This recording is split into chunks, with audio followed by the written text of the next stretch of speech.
Coucou tout le monde, ben voilà, c'est parti pour la deuxième petite vidéo, deuxième semaine. Donc de nouveau je dis merci à Chloé et à Maxime, son amoureux, parce que c'est grâce à eux qu'on arrive, que je peux vous poster les vidéos, parce que sans eux je ne saurais pas le faire. Et donc là je filme mon doigt appuyé sur mon téléphone, parce que autrement ça fonctionne pas. Donc c'est pour ça que des fois c'est peut-être un peu bizarre. Voilà, comme ça vous savez tout. Alors je commence. Donc la semaine passée, on a vu l'importance du jeu pour pouvoir rester créatif. Le deuxième point, pour garder une bonne créativité, c'est l'action créative plutôt que la pensée créative. Ben oui, parce que pour être créatif, nous devons faire quelque chose et pas seulement y réfléchir ou en parler. La créativité s'incarne, elle est physique et non abstraite. On ne peut être créatif seulement par la pensée. Alors, il y a deux raisons majeures qui font que les gens s'accrochent à la pensée créative plutôt qu'à l'action créative. D'abord, il est commun de croire que la pensée vient en premier et que l'action suit ensuite. Il est supposé que quand on veut agir de manière créative, on doit d'abord penser de manière créative. C'est un préjugé, et ce préjugé-là a été renforcé par la campagne d'Apple. Je vous remets le nom ici parce que je ne parle pas bien anglais. Ah oui, mais c'est de travers. Donc, c'est penser différent, c'était leur slogan. Et ensuite, il est tellement plus facile de penser à ce que l'on va faire que de le réaliser vraiment dans le concret. Donc, il est plus facile de retourner les choses en tous sens dans son esprit et d'accorder beaucoup d'énergie et d'attention au processus, mais finalement, toutes vos pensées ne se transforment pas en action. Donc, vous allez penser à plein de choses intéressantes, mais vous n'allez pas les mettre concrètement en matière. Donc, vous n'allez pas avancer. Alors, comment est-ce qu'on peut faire pour changer ça ? Eh bien, c'est de vous focaliser sur l'action créative, d'accord ? Donc, je relis mes notes. Il s'avère tout aussi valable et bien plus efficace d'agir pour penser différemment, plutôt que d'essayer de penser à une nouvelle façon d'agir. Bon, méditez sur cette phrase. L'idée que la réflexion prime est si automatique que nous avons du mal à voir comment cela pourrait en être autrement. Agir d'abord ne signifie pas qu'il faille manquer de considération ou de sagesse, mais pousse à faire les choses avant de savoir précisément comment elles fonctionnent. D'accord ? C'est oser avoir l'idée et pas se bloquer et la mettre directement en action sans trop penser. Une fois qu'on a l'idée, hop, on y va, on fonce. D'ailleurs, Nietzsche lui-même, donc un grand penseur, disait que les pensées viennent en marchant. Puisque le corps et l'esprit ne font qu'un, les idées peuvent aussi bien passer du corps à l'esprit et vice-versa, les deux voies se valent. Agir d'abord, c'est aussi ne pas chercher à anticiper. L'anticipation ralentit les choses, oui, parce qu'on va toujours se dire « Oui, mais si je fais comme ça, mais oui, mais si je prépare mon petit pont comme ça, mais si je ne mets pas assez de résolution, mais si, et tout qu'on fait après, on ne fait que penser, et du coup le temps passe, et dans l'atelier, après on fait plus rien, d'accord, et on sort frustré. Alors donc, je me répète, mais si vous voulez être créatif, vous ne devez pas vous contenter seulement de réfléchir sans rien faire, il faut poser des actions, d'accord ? Et la chose la plus facile à faire, c'est de bouger. Quand on bouge, il y a plein de choses qui se produisent. On voit les choses sous un nouvel angle. La lumière se place différemment, on perçoit de nouveaux sons, de nouvelles surfaces. Quand on bouge, voilà, il y a tout qui change autour de vous. On est en connexion avec ce qu'on a. Donc même pour ceux qui ont déjà beaucoup couru, comme Karl, qui je pense, voilà, il y en a d'autres sportifs, mais c'est vrai qu'une fois qu'on est en action, qu'on court, qu'on est en connexion avec notre corps, on a plein de sensations qui arrivent et l'esprit est posé et connecté. En fait, on est en pleine conscience.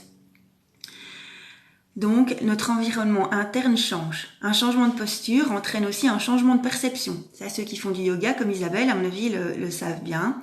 Et tout cela se produit très vite, c'est automatique et très puissant. La variation et le mouvement physique aident à rester alerte et augmentent les chances d'avoir de nouvelles idées. Un bel exemple du pouvoir du mouvement et du jeu, comme on a vu la semaine passée, le jeu, c'est une conférence sur la petite chaîne Les conférences TED de John Bohannon. Attendez, je vous ai noté les noms ici. Qui a travaillé, c'est un scientifique, et pour les recherches de son doctorat, il a travaillé avec des danseurs qui l'ont aidé à voir ces réflexions scientifiques différemment. Donc je vous conseille d'aller voir la petite vidéo. Donc pour donner corps à ces idées, les danseurs concentrés sur le jeu physique ont révélé un point de vue radicalement différent de celui des scientifiques et ils ont soulevé des questions auxquelles les scientifiques n'auraient jamais pensé. Alors donc leur contribution a changé l'orientation des travaux scientifiques et a donné aux chercheurs de nouvelles idées et perspectives, ce qui montre bien que quand il s'agit de créativité, c'est très bien de posséder un cerveau fonctionnel, mais rien ne vaut un corps fonctionnel. Alors du coup, avec tout ça, qu'est-ce que je vous veux proposer cette petite semaine ? Tout d'abord, toujours en lien avec notre petit livre « En attendant bonne jungle », il y en a déjà dans l'atelier qui l'ont lu, comme Julie et naturellement Françoise, parce que c'est elle qui nous avait conseillé la lecture. En fait, le couple, il n'arrête pas de danser sur une chanson de Nina Simone, qui est bien sûr le titre « En entendant bonne jungle ». Ils dansent tout le temps sur cette chanson-là. Alors, moi, cette semaine, d'ailleurs, je vais vous lancer la chanson, je vais vous proposer la même chose. D'accord ? Vous allez choisir un morceau que vous adorez. D'accord ? Vous pouvez changer, ça peut être un morceau, vous pouvez changer de morceau de musique tous les jours si vous avez envie. Mais vous prenez un morceau et... Pour la femme, mince, dommage, parce que... Je sais pas pourquoi le monsieur parle. Donc, je répète, vous choisissez un morceau de musique que vous aimez bien et... Je vais vous expliquer comment le transformer en patrimoine immobilier. Voilà, la musique va commencer, désolée. Donc... Voilà, vous prenez un morceau de musique que vous adorez, d'accord ? Soit vous mettez des écouteurs, ça c'est François qui m'avait donné l'idée, vous mettez les écouteurs dans vos oreilles, vous mettez la musique à fond dans votre casque et vous dansez, vous laissez aller, vous faites vraiment bouger votre corps sur la musique. Soit vous ne mettez pas d'écouteurs et vous dansez à fond dans votre salon, n'importe où. Ça c'est bien de le faire tous les jours de la semaine, vous allez voir, vous allez vous sentir super bien.